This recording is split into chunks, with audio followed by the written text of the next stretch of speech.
आज दोस्तों मैं आपके साथ एक सच्ची घटना प्रस्तुत करने जा रही हूँ। मेरी एक दोस्त है, उसका नाम नीतू है। वह एक दिन मेरे पास आती है और वह कुछ उदास सी दिखती है। मैंने उसे पूछा, नीतू, क्या हुआ तुमको? नीतू ने पहले तो कुछ भी बताया, फिर काफी बोलने पर वह रोने लग गई। उसने कहा, यार, हम सभी शादी से पहले ये सोचते हैं कि हमको ससुराल में परिवार मिलेगा, सास की जगह माँ और जेठानी की जगह हमको एक बहन मिलेगी। पर ऐसा कुछ नहीं होता। मैंने उससे कहा, क्यों, ऐसा क्या हुआ? इसे क्यों बोल रही हो? उससे रोते हुए कहा, कुछ नहीं, छोड़। मैंने काफी कहा, तब वह मुझे बताती है कि मेरी जेठानी हमेशा मुझे नीचा दिखाने की कोशिश करती रहती है। नीतू ने बताया कि उसकी शादी से करीब 3 साल पहले ही उसकी जेठानी आ गई थी। मेरे को एक भतीजा भी मिला। मैं काफी खुश थी कि मेरे को एक परिवार मिल रहा है। शादी के समय भी जेठानी भी काफी अच्छे से बात कर रही थी, एकदम बड़ी बहन की तरह। पर ऐसा कुछ नहीं होता।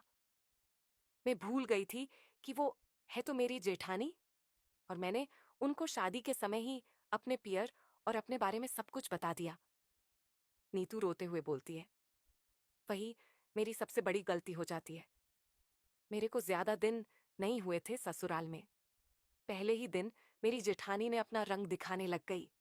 मेरी पहली रसोई थी। मैंने बस ये पूछा कि घर में सबको क्या पसंद है और रसोई में कौन सा सामान कहाँ रखा हुआ है। मेरी जेठानी ने कहा, देखो नीतू, तुमको अब यही रहना है, तो तुमको पता होना चाहिए किसको क्या पसंद है, और रसोई का सामान तुम खुद से देखोगी तो ज्यादा अच्छा रहेगा। मेरा 1 घंटा तो ऐसे ही चला गया और मुझे खाना बनाने में लेट हो गया। मैं जब खाना लेकर गई तो जेठानी आ गई, जैसे कि सबको ये पता चले कि जेठानी ने भी उसकी मदद करवाई है। फिर वह सबसे सामने बोलती है, नीतू, आज तो बहुत लेट हो गया खाने में। क्या तुमने पहली बार बनाया है क्या? खाना बोला तो उन्होंने इस तरह हंस कर कि किसी को शक भी ना हो, पर उन्होंने सबके सामने मुझे नीचा दिखा दिया कि मेरी वजह से सबको लेट खाना मिला है। नीतू मुझे बताती है कि मैंने हमेशा उस घर में अपनी जगह बनानी चाहिए, पर मेरी जेठानी आगे आकर मेरा हक छीन लेती। रसोई में भी खाना बनाती तो लास्ट में जब खाना बन जाता वह सबके पास ले जाती, जिससे सबको लगे कि जेठानी ने बनाया है, और वह ऐसे थक जाती जैसे कितनी मेहनत की हो। मेरी सास के पास भी वह जाकर बैठी रहती थी। नीतू बोलती है, पता नहीं, पर उनको मुझसे क्या दिक्कत है। ऐसे ही समय कटता रहता है। अब तो ऐसा लगता है कि सास को भी मुझसे पता नहीं क्या दिक्कत हो गई है। वह भी अब गुस्सा गुस्सा रहने लग गई है। जेठानी सास को मेरे बारे में कुछ न कुछ उल्टा बोलती रहती, उनके मन में मेरे लिए एक नफरत और बेकार बहू का दर्जा दे दिया। पता नहीं ऐसा क्यों हो रहा था मेरे साथ। मैं चाहकर भी कुछ नहीं कर पा रही थी। नीतू बोलती है, मेरे को शादी के कुछ महीने ही हुए थे, मेरी सास और मेरी जेठानी मेरे को बच्चा की बोलने लग गई। जेठानी ने सास के सामने इतना गिरा दिया कि वह तो अब हमेशा छोटी छोटी गलती मेरी निकालने लगी। नीतू अपनी दोस्त से कहती है, बहन, मुझे समझ नहीं आ रहा मैं अब क्या करूं। नीतू की दोस्त काफी समझदार थी। वह नीतू को बोलती है, देख, तू किसी से लड़ मत, क्योंकि तेरी जेठानी यही चाहती है कि तू लड़े, जिससे सबके सामने तेरी बेइज्जती हो जाए। उसने नीतू को बोला, तो लड़ मत। अगर तुझे कुछ करना है तो सामने वाले को सबक सिखा। जैसा सामने वाला तेरे साथ अच्छा कर रहा है, तू भी अच्छा कर। अगर सामने वाला तेरे साथ बुरा कर रहा है तो तू भी बुरा कर। अगर तेरी जेठानी तेरे को नीचा दिखाना चाहती है या वह तेरे साथ में कोई गलत व्यवहार कर रही है, तो तुम भी उसको नीचे दिखाने की कोशिश करो, और जैसा वह व्यवहार कर रही है वैसा ही उसके साथ में व्यवहार करो। पहले तो नीतू को यह कुछ भी समझ में नहीं आया कि उसके दोस्त उसको क्या बोल रही है, लेकिन जब उसकी दोस्त ने उसको बताया कि जब तुम खाना बनाती हो और अंत में तुम्हारी जेठानी जाकर अपना श्रेय ले लेती है कि उन्होंने ही खाना बनाया है, तो तुम अब ऐसा करो कि तुम जैसा वह कर रही हैं वैसे ही तुम करो, और जहां वह तुम्हारी पढ़ाई करती हैं अब वह भी तुम करो। नीतू को धीरे धीरे सब कुछ समझ में आने लगा और वह अपने दोस्त को बोलता है, हाँ दोस्त, मैं ऐसा ही करूंगी। रोने से कुछ नहीं होगा, दुखी होने से भी कुछ नहीं होगा। ये सभी लोग तो यही चाहते हैं कि मैं दुखी हो जाऊं, उनको तो अच्छा ही लगेगा। नीतू अपने घर चली जाती है और वह सोचने लग जाती है जो उसकी दोस्त ने उसको बताया। और उसके कुछ समय बाद में वह अपनी ससुराल चली जाती है। ससुराल आते ही उसकी जो जेठानी थी वह तो उसको परेशान करने लग जाती है। वह उसको सीधे सीधे परेशान नहीं करती, वो उसको घुमा फिरा के या अपने ससुराल वालों की नजर में परेशान करने लग जाती है। नीतू भी अब सब कुछ समझ चुकी थी, इसीलिए उसने जेठानी को सबक सिखाने की सोच अब वह बीमार होने की एक्टिंग करने लगी। वह जेठानी को दिखाने लगी कि वह काफी ज्यादा दुखी और परेशान है, जिससे कि उसके जेठानी थी वह खुश हो जाए और वह ऐसी गलती करे जिससे कि उसको पछताना पड़े। और जब भी वह खाना जेठानी बनाने जाती तो नीतू भी बीमारी में रसोई में अंत में पहुंचती थी, जिससे कि सबको ऐसा लगे कि नीतू देखो बुखार है उसको, भी वह खाना बना रही है। उसकी जेठानी को तो पहले ऐसा लगा कि नीतू तो बीमार है जब भी आ गई है खाना बनाने के लिए, लेकिन वह नहीं जानती थी कि नीतू अब वह नॉर्मल लड़की नहीं रही है।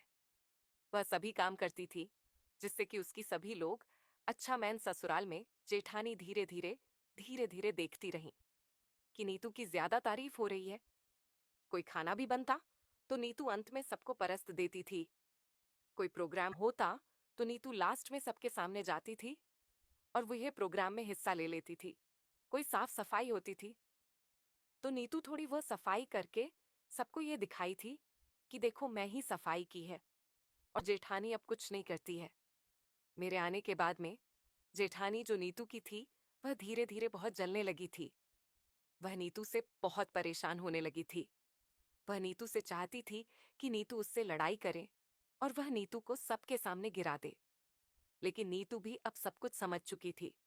नीतू सबके सामने तो दीदी जी कैसी हो दीदी, आप ये खा लो दीदी, आप वह पी लो, सबके सामने ऐसे करती थी जिससे कि सबको वालों की देखो नीतू जी अपनी जेठानी को कितना ज्यादा मानती है और कितनी ज्यादा इज्जत करती है। लेकिन नीतू जानती थी कि उसको ऐसा क्या करना है नीतू।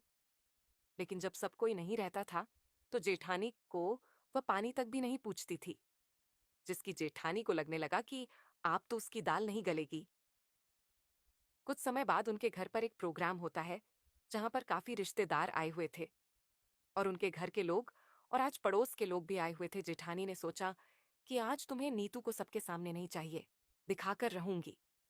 लेकिन जो नीतू थी वह भी जानती थी कि जेठानी आज कुछ ना कुछ ऐसा करेंगे जिससे कि सबके सामने वह उसको नीचा दिखा सके। नीतू ने अपने जेठानी से पूछा, दीदी आप आज क्या पहन रहे हो और आज आप क्या तैयार होंगे?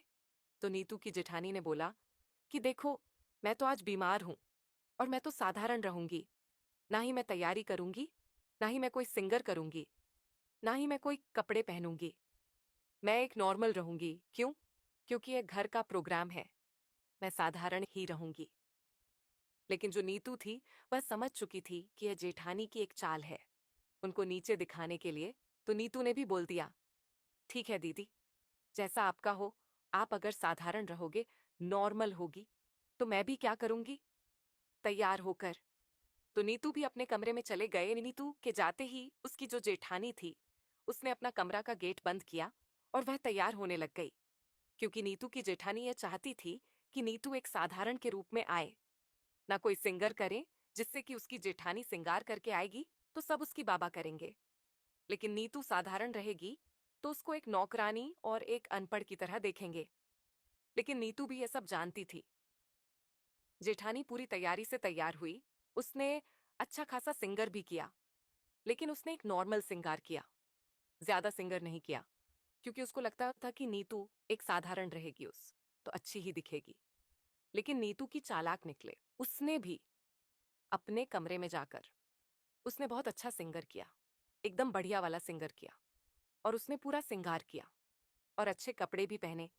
जब उसकी जेठानी नीचे आ गई तो सब उससे मिलने लगे और उसकी बाबा करने वालों की, आज तो काफी सुंदर लग रही हो। उसने कहा, हाँ बस ऐसे ही आगे घर का प्रोग्राम है, अगर मैं ऐसे तैयार ना हूं तो अच्छा नहीं लगेगा। कुछ समय बाद में नीतू में नीचे आ गई। नीतू को देखते ही जितने भी लोग आए थे तब उसको देखने लग गए। जेठानी की तो आंखें फटी रह गईं। उसको लगा ही नहीं था कि नीतू ऐसा करेगी। नीतू ने इतना अच्छा सिंगर इतना अच्छे से तैयार हुई थी कि सब उसको देखने लग गया और उसकी हवा करने लगे और कहने लगे कि देखो इसकी जेठानी तो ऐसे नॉर्मल तैयार हुई है, लेकिन इसको देखो नीतू, कितने अच्छे से तैयार हुई है।